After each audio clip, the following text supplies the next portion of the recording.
welcome back to Into the Abyss. We started this new segment in our last edition where we're looking at horror video game reviews.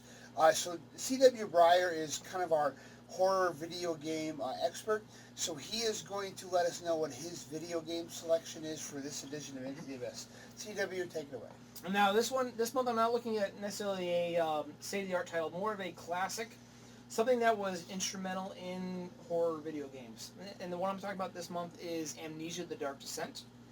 This is one that's important to horror gaming because in the 90s you had Silent Hill and Resident Evil. Very well known. You've had movies that came out from both of those franchises. But after those two came out, they started to lose some traction, and horror video gaming was considered a dead genre for a while. In the early 2000s, there was actually some articles written about how survival horror had died as a genre. And then out comes, in 2010, this game called Amnesia: The Dark Descent. And it blew the doors off of survival horror, and it came back in a strong way. There's been a number of survival horror video games that have come out since then. And honestly, I don't know if any of those would have happened if Amnesia: The Dark Descent hadn't come out first.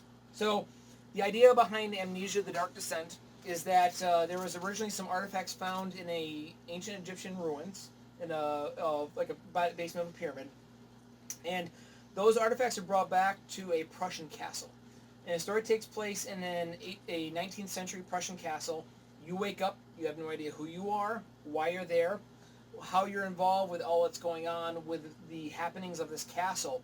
But you start to find these journal entries of these findings from Egypt, and also journal entries of what's been happening at this castle.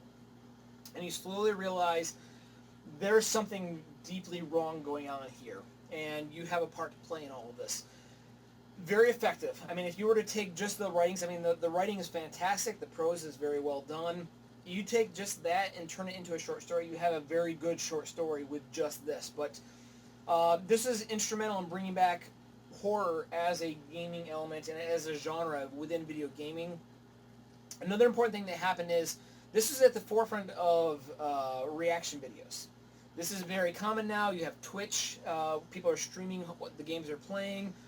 I mean, reaction videos are extremely common in video gaming now, but in 2010, this was a new thing. And people thought, hey, wouldn't it be funny to watch gamers react to a scary game?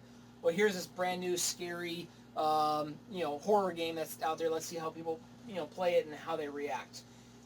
This brought out not only horror gaming as a genre, brought it back from the dead, but on top of that, it made reaction videos an important part of gaming. So, Amnesia: The Dark Descent, highly recommended. A bit dated now. The graphics are older now, so it's probably not as effective as it used to be, but still a great game. The big thing that was here was they realized that frictional games, the developer realized you have to have weakness. Your character needs to be vulnerable. Part of what killed survival horror gaming is that they said, let's give you more guns, let's let you fight more, let's let you have more artillery, so to speak. It lost some of the scare that was there. So an important thing here was you have no guns. You're vulnerable. You have two options. You can run or you can hide. And there are parts of the game where you're literally just hiding in a closet, hoping the monster doesn't open the door. Very effective. There's monsters that patrol the tunnels. There's the flooded basement where there's literally an invisible monster, and all you can see are just the footsteps in the water, and you're trying to distract the threat that's there. And it's effective. It's a great experience. I remember it being the only game that's ever given me a literal cold sweat. You've been going through the tunnels and the passages for hours, and your first human contact, you think you hear a woman crying, and even though that's not a comforting sound, you think there's a human being, I need to find somebody. You open the door and out, and it's very randomized, but the monster was right at the door when I open it. I open it and it attacks, and it just freaked me out. So the scares work here. It's so well done. There was another part where that made me jump out of my chair, but it has nothing to do with the game itself. I was playing, as is recommended, completely dark, headphones on, the world around me is isolated, and I'm playing, I can hear the monster, I'm crouching down and hoping it doesn't find me, and my dog walked up and rubbed her cold nose on my leg, and I got literal clearance out of the chair. I jumped. It freaked me out, my heart is racing. But it's so well done. It's a great example of like a gothic horror game. So Amnesia: Dark Descent, and it's actually relevant now. I had no idea up until a few hours ago, but apparently there's actually a sequel being made as like a 10-year anniversary thing. Cool. Frictional Games, the original developer, is making a sequel, Amnesia Rebirth. A brand new sequel, updated graphics. So highly recommended.